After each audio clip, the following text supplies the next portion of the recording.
From Jeff Lindsay's cold-blooded psychopath possessed by ancient demons to Michael C. Hall's emotionally evolving vigilante struggling with his humanity. Same name, same profession, two different killers. In this video, we're exploring which version of Dexter Morgan would actually win in a confrontation, and which one is more terrifying. First up, we have the Dark Passenger, ancient demon versus psychological trauma. Book Dexter's Dark Passenger was a literal supernatural entity, an ancient demon that possessed him and controlled his kills. Throughout the first two novels, Jeff Lindsay portrayed the Dark Passenger as something external to Dexter, an independent voice guiding his actions. In the 2007 novel, Dexter in the Dark, Lindsay revealed the truth. Dexter's Dark Passenger was the offspring of Moloch, an ancient god that existed since the beginning of time. The entity entered creatures as a passenger and forced them to kill. When Dexter investigated a double homicide at the University of Miami, where two female students had been burned and beheaded with their heads replaced by ceramic bullheads, something about the crime scene frightened his Dark Passenger into silence. A cult devoted to Moloch began stalking Dexter, recognizing his Dark Passenger as a threat. The cult eventually captured Dexter through supernatural music, and he came face to face with an old man serving as Moloch's current avatar. Dexter watched as Moloch took control of people, commanding them to be sacrificed in a flaming pit. The Dark Passenger wasn't a metaphor in the books. It had substance. When it loved Dexter temporarily in Dexter in the Dark, he experienced emotions he never felt before: fear, sadness, anger. He became vulnerable. The entity gave him supernatural awareness, confidence beyond human capability, and suppressed normal emotions. Without it, Dexter couldn't kill. He froze when trying to dispatch a stalker. The Dark Passenger returned only after weeks of suffering, suggesting it fed on certain conditions. Lindsay didn't treat it as a mental illness. He treated it like an actual demonic possession that could be studied, tracked, and potentially exorcised. But could that supernatural force match up against something rooted purely in the human psyche? TV Dexter's Dark Passenger emerged from witnessing his mother's brutal murder at the age of 3, a psychological manifestation of trauma, not an external entity. The Showtime series grounded Dexter's urges in childhood trauma. At 3 years old, Dexter witnessed his mother, Laura Moser, murdered by chainsaw in a shipping container, sitting in her blood for 2 days with his brother Brian. This trauma fractured his psyche. Harry Morgan, the cop who found him, recognized the damage immediately and remarked that it got into you too early. The Dark Passenger appeared as Harry's ghost, Dexter's conscience, his subconscious, his memory given form. When Dexter questioned whether Harry's appearances were real in Season 6, he began to understand that they were projections of his own mind. In Season 8, with insight from Hannah McKay, Dexter started viewing his Dark Passenger as an excuse he created to justify killing rather than accepting personal responsibility. TV Dexter's Dark Passenger had no supernatural element. It was really about disassociation and compartmentalization, the way trauma victims sometimes separate from their actions. When Dexter said the Dark Passenger pulled the strings, he was describing a psychological defense mechanism, not a possession. The fact that it appeared as Harry, and later as Deborah in New Blood, confirmed it was Dexter's internalized moral compass, not an independent entity. This made TV Dexter more dangerous in some ways because his kills came from him, not from something controlling him. Every choice belonged to Dexter alone. So the winner is Book Dexter. A supernatural demon that grants heightened awareness and suppresses human emotion defeats psychological trauma every time. TV Dexter could be reached, reasoned with, changed. Book Dexter was literally possessed by an entity that had been causing chaos since ancient times. But before we dive into how different their origins shaped their killing methods, if you're enjoying the breakdown so far, make sure to hit the subscribe button. This comparison is about to get darker. The possession gave him inhuman advantages, but it also made him vulnerable in one way, when facing someone who understood human psychology and could exploit genuine emotions. Book Dexter felt virtually nothing. He was cold, calculating, completely detached from humanity, and incapable of genuine emotional connection. Jeff Lindsay described Dexter as someone who performed emotions rather than felt them. He constantly reminded himself to show human emotion, to appear appalled when he should be horrified, to act like he cared when someone spoke to him. His relationship with Rita existed purely as camouflage, a way to seem normal, not lonely. When Rita died in the 7th novel, Dexter's Final Cut, murdered by pedophile actor Robert Chase, Dexter's primary concerns were the horrible Miami traffic and finding good food, treating Rita's death with the same emotional weight as missing lunch. He married Rita, fathered Lily Ann with her, and played stepfather to Astor and Cody without developing actual feelings for any of them. The mask never cracked because there was nothing underneath except calculation. Book Dexter operated like a machine running human simulation software. He studied people to learn appropriate responses. When someone told a sad story, Dexter's eternal monologue noted which facial expressions matched the moment, then deployed it. This complete emotional void made him predictable in some ways. No anger to cloud judgment, no fear to trigger mistakes, no love to create vulnerabilities. Yet it also made him profoundly inhuman. He couldn't grow, couldn't change, couldn't be reached. Lindsay's Dexter remained static across 8 novels because emotional evolution requires feeling something first. While Book Dexter remained frozen in emotional ice, TV Dexter discovered something unexpected. TV Dexter grew genuine emotional connections throughout the series, developing real love for Rita, Deborah, and Harrison, fundamentally changing who he became. Michael C. Hall portrayed Dexter as socially awkward, but capable of authentic emotion. In Season 2, when Lila tried to kill his children, Dexter's rage felt visceral and personal, not calculated. When Rita died at the end of Season 4, Dexter held Harrison, covered in his mother's blood, echoing Dexter's own origin, and genuine anguish crossed his face. Throughout Season 5, Dexter processed grief, something Book Dexter never could have experienced. When Brother Sam was murdered, Dexter briefly heeds Sam's plea for mercy, then relapses and kills Nick in Nebraska, showing how his emotions created internal conflict. By Season 7, when Deborah discovered his secret, the pain of potentially losing his sister's love devastated him. In Season 8's Remember the Monsters, Dexter ultimately kills Saxon in the station with a pin, but the choice to do so came after wrestling with whether to turn him over or flee with Hannah. TV Dexter's emotional capacity made him unpredictable and ultimately more human. He broke his own rules for people he cared about. He briefly honored Brother Sam's wishes before his darkness overwhelmed his better intentions. He risked everything to save Deborah repeatedly.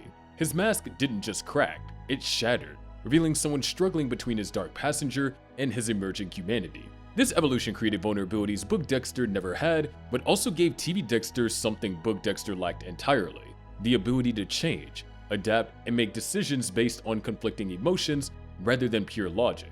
So once again, the winner in this case is Book Dexter.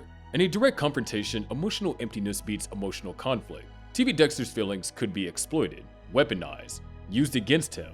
Book Dexter had no such weakness. There was nothing to manipulate because nothing existed beneath the surface. Complete emotional detachment only mattered if both versions fought alone, but Book Dexter never truly operated solo, not with Brian by his side.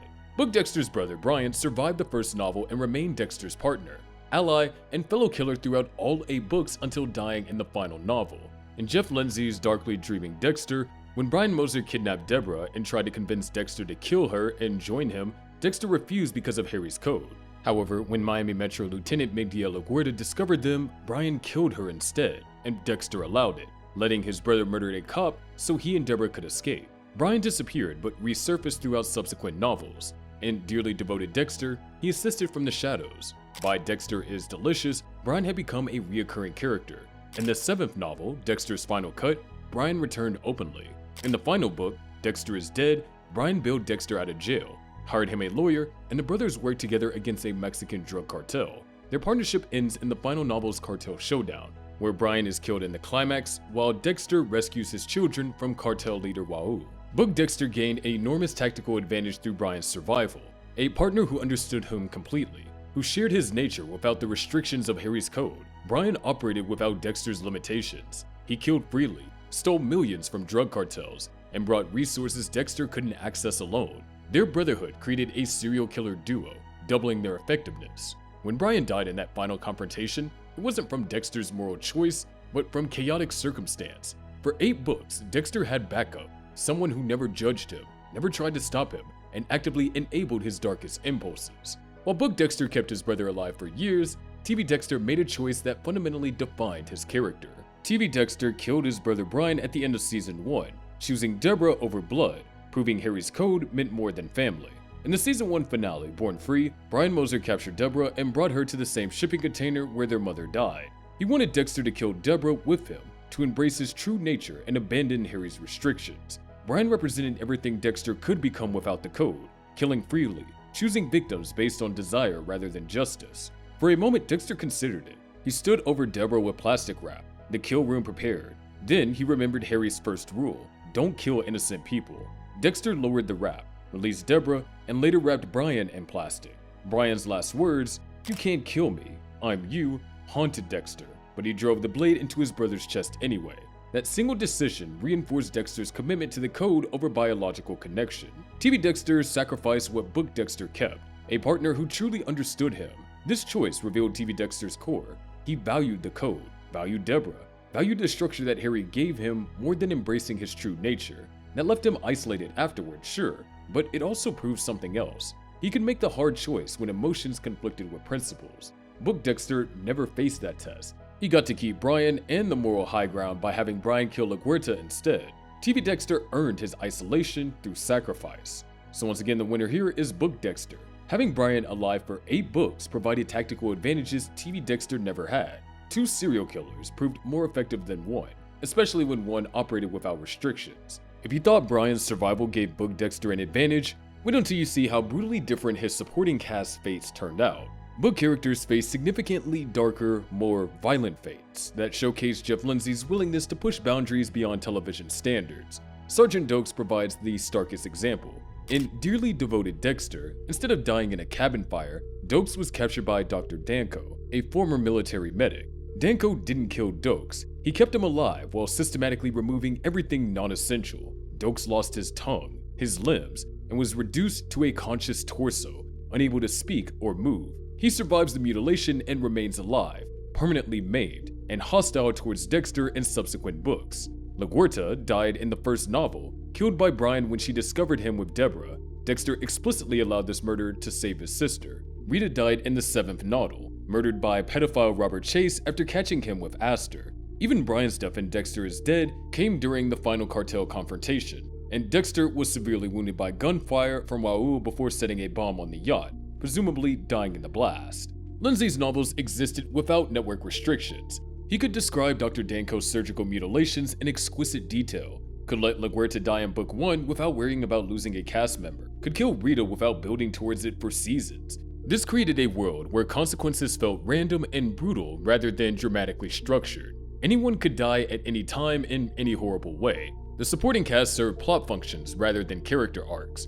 This made Book Dexter's world more dangerous, not from sophisticated villains, but from sudden graphic violence that could eliminate anyone instantly. While Lindsay's novels killed characters quickly and brutally, the TV series gave them room to breathe. TV Dexter allowed supporting characters extended story arcs that created deeper emotional stakes and more complex relationships. Sergeant Dokes lived through season 1 and 2, providing sustained tension as he investigated Dexter before finally dying when Lila set fire to the cabin where he was held. LaGuerta, Maria, in this case, survived until the season 7 finale, spanning 7 seasons as both antagonist and colleague before Deborah shot her to protect Dexter. Rita lived through 4 seasons, marrying Dexter, having Harrison, and developing from damaged abuse survivor and a confident mother before Trinity killer Arthur Mitchell murdered her in season 4's finale. Brian's death in season 1 reverberated through the entire series. He appeared in Dexter's hallucinations, represented paths not taken, and his memory influenced major decisions. Even minor characters like Vince Masuka, Angel Batista, and Joey Quinn developed across 8 seasons rather than serving as plot devices. Television's episodic format required sustaining characters across multiple seasons, forcing deeper development. This created a richer world where relationships mattered, where Dexter's choices had lasting consequences on the people that he'd known for years. When Rita died in season 4, viewers had watched their relationship evolve across 49 episodes. When LaGuerta died in season 7, it concluded a 7-season arc examining her relationship with Deborah and Dexter. The extended timelines made deaths feel earned rather than random, and made survival feel meaningful rather than lucky. So once again, the winner is Book Dexter. Brutal efficiency beats dramatic development in a fight. Book Dexter's world eliminated threats permanently and quickly. TV Dexter's world gave enemies multiple seasons to come back and cause problems. What do you think of this comparison? Does Book Dexter's demonic possession make him more terrifying, or is TV Dexter's humanity what makes him truly scary? Comment down below. Next, we gotta talk about Deborah's discovery, the immediate acceptance versus the devastating revelation. Book Deborah learned Dexter's secret at the end of the first novel and accepted it almost immediately without significant moral conflict. In Darkly Dreaming Dexter, Deborah discovered Dexter's nature when Brian captured her and tried to force Dexter to kill her. After escaping and Brian killing LaGuerta, Deborah knew what Dexter was. By the second novel, Dearly Devoted Dexter, she accepted his vigilante killings without major explanation of how she reconciled it with being a cop. By the third book, Dexter in the Dark, Deb is fully complicit. at times urging Dexter to use his skills when situations call for it. She crossed from knowing to actively enabling. In later books, Deb becomes a mother, maintaining a relatively normal life despite knowing her brother was a serial killer. Lindsay skipped the moral wrestling match. Deborah's acceptance happened off-page, between novels. By book 3, she completely integrated Dexter's killings into her worldview and actively participated. This robbed the relationship of dramatic tension, but created a different dynamic. They became partners rather than siblings hiding secrets. Deborah's stability meant Book Dexter never faced the possibility of his sister turning him in, never had to manage her psychological breakdown, never worried about her moral crisis destroying the relationship. The simplicity was both unrealistic and tactically advantageous. Whilst Book Deborah adapted instantly, TV Deborah's discovery devastated everything. TV Deborah didn't discover Dexter's secret until season 6, and the revelation destroyed her psychologically, morally, and professionally across 2 seasons. In the season 6 finale, This Is the Way the World Ends, Deborah walked into the abandoned church and saw Dexter standing over Travis Marshall's corpse, knife in hand. That single moment shattered her world. Season 7 explored her breakdown. She tried to accept it, tried to rehabilitate him, tried to convince him to stop killing. She covered for him, moved in with him, became complicit in his crimes. The guilt ate at her. In the season 7 finale, surprise motherfucker, when LaGuerta cornered Dexter at the shipping container, Deborah shot LaGuerta to protect him, killing a fellow cop, crossing a line that she never thought she'd cross. Season 8 showed the aftermath. Deborah quit Miami Metro, became a private investigator, spiraled into self-destructive behavior, and nearly died. Her love for Dexter warred with her hatred for what he turned her into. TV Deborah's discovery created the series' most compelling drama. Her reactions felt realistic: confusion, denial, anger, bargaining, eventual acceptance, then crippling guilt. She couldn't just be okay with it.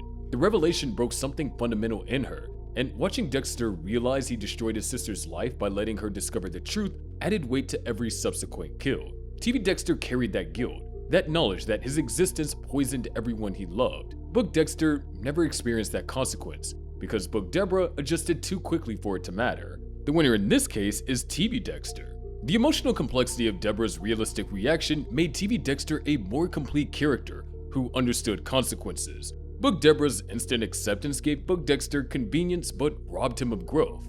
Book Dexter was possessed by a demon. TV Dexter was haunted by trauma. Book Dexter felt nothing. TV Dexter felt too much. Book Dexter kept his brother alive for 8 novels. TV Dexter killed Brian in season 1. Book Deborah accepted everything immediately. TV Deborah's discovery destroyed her for years. In a straight fight, Book Dexter wins. The supernatural awareness, the emotional void, Brian's backup, and zero hesitation would demolish TV Dexter's internal conflicts. Book Dexter would target Harrison, exploit Deborah's memory, weaponize every emotional vulnerability that TV Dexter had developed. TV Dexter would freeze at the wrong moment, constrained by feelings Book Dexter never experienced. But here's the thing about monsters. Book Dexter was the kind you lock your doors against. Ancient evil wearing a human face, operating on alien logic, fundamentally unknowable. He scared you because he wasn't human. TV Dexter was the kind you see in yourself.